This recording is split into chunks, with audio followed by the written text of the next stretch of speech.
Hi, I'm just going to show you some LinkedIn tips to make sure that your LinkedIn profile stands out from the crowd, so keep watching. So the first thing we're going to do is we're going to add a background photo. So you can select that. You can see that there are JPEGs allowed, PNG files, all kinds of different files, and the dimensions are 1400 by 425 pixels. So I've got one here that I'm going to test and open, because you might have to adjust it a bit, possibly depending on the position the photo. When you're happy with that, you can then save it or remove it or change it for a different one. The next thing we're going to do is we're going to change our picture. It's really important that this is professional, because this picture will actually show on all the posts that you do, all your updates, etc. So I'm going to change the photo. I'm going to delete that one and add a new photo. I'm just going to go and browse, and ideally you should have a photograph that is face on, very, very clear, and spend some time on that. You can crop it if you want, so that you can just show your face like that, and then save when you're happy with it. Now let's make sure our profile is filled out as fully as possible. Underneath your name you can see your professional headline, and often people don't make the most of the space that's available. So I always recommend going into a Word document, typing in what you do for your clients, what do you want to be found for, and when you're happy with the results you can copy it, which I'm going to do now, and Control C to copy that. I'm going to come over to the pencil here and select all of that, Control A and then Control V, and save. And you can see not only is this person the MD for that company, but they're also showing up as acoustic consultants and sound testing specialists. And I've separated the sections with the pipe key. Are you making it easy for people to get in touch with you? Most people don't. They don't fill out all the information that's available. So when you click the contact info, you probably find that there's somebody's email there, but is their phone number there? Make sure you add the phone number, how you want people to contact you, and it could be you put in your mobile number instead of your work number. So you choose what's going to go in there. I'm going to set that to work and save. The address is important if you've got any social media channels that you want to link to, but also your website. Put your website in here, click the little pencil button, and I'm just going to copy the web address and choose the option in here for company website, paste that in. And the other thing you might not realise, but you can choose whether it's a blog post or a YouTube channel. Even though it's not showing in this list, you can select other and you can type in there. I'm just going to give you the example of linking to YouTube, and let's just spell that correctly.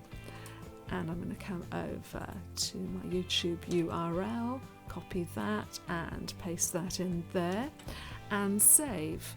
Now when people click your contact info, they can see your website and your YouTube link. They can see both of them.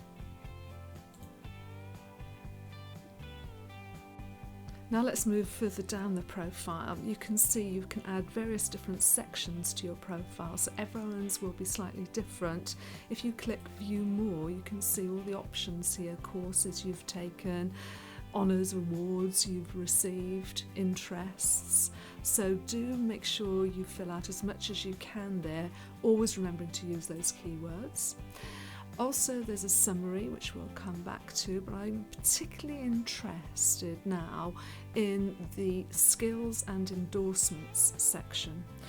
Now you can have up to 50 skills. Now this person here is only using 25 of them, so I'm definitely going to recommend you add more skills to this list. It's quite simple. You can add new skills, you can drag the skills you currently have, reorder them, and you can see there 25 skills can still be included.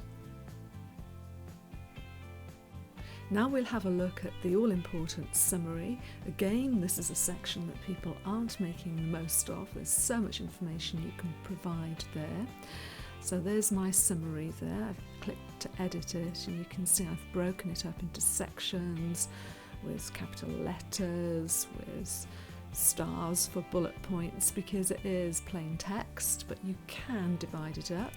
But the important thing is to keep up to date with this. Now I know that is a little bit out of date now, so what I've done is I've gone into Word and updated the information. I'm going to now copy it and swing all the way back over here. Control A to select everything and paste in my new and updated information. Now look at that. You can see that I've exceeded my 1096 characters. So you're going to need to tweak it, play around with it in Word, which will really help you to get the right number of characters suitable for this section. By the way, you can have up to 2,000 characters in your summary section. The other thing, of course, you can add are videos, images, documents, presentations to this summary section. It's easy to do so. Just click this button and then you can upload a file or a link to a YouTube video, for example. Now I've got a PDF file that I'm going to use, which is called my LinkedIn cheat sheet. I'm going to click to upload that. That might take a little bit of time. As that's uploading, eventually you will see a box which enables you to put more of a description about the material, whether it's a PDF or a YouTube video. But for now I'm just going to hit the save button, and there you can see my LinkedIn cheat sheet has been added, and I can drag it and move it around, bring it right to the top if I wish. So I would definitely take a look at what material is available for you to add to your LinkedIn profile. Did you know you can have your own customised LinkedIn URL? Mine is linkedin.com/Elene Marsden. So let's take a look at how you can set this up. So you're going to come to your settings option here and come down to privacy and settings and manage, and you're going to go to edit your public profile. And over here you can see your public profile URL, and mine has been set up to show Elene Marsden. I could edit that if I wanted to, but it's worth setting it up so that it makes it really nice and easy when you're sharing your LinkedIn profile with others. Now, I don't want you to be too overwhelmed by all the extra sections there are on your LinkedIn profile, but I think it's useful to get an overview of what's possible. So first of all, you can write blog posts to build your expertise in your chosen field. We've mentioned summary, we've mentioned skills and endorsements. You can add additional information, personal information, experience of all the different jobs you've had, who you work for, and what kinds of skills you picked up. So that's really important, to get as much information as you can for all the jobs you've done. I'm just going to scroll through, got quite a lot here. Honours and awards, you can add those. If you're a trustee or if you do voluntary work, pop that in there. You can include your education, where you went to school, college, etc. You can add publications, so if you've written any books, pamphlets or papers, get those up there, add those to that section. And I've written quite a lot, as you can see, scrolling down now. What organisations are you a member of? Put those in. What certificates have you got? Add those. It all helps with your keyword optimization of your profile, especially if those skills are relevant. Any projects you've been part of, if you volunteer, and the final section are the recommendations you've received, and we'll look at that next. If your customers and clients are on LinkedIn, don't forget to ask them to recommend you. Come to your profile, use the drop-down arrow here, ask to be recommended, and then you're going to choose what job you want to be recommended for.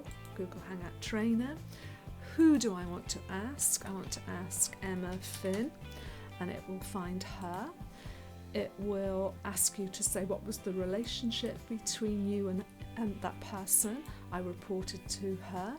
What was her position? She was the manager.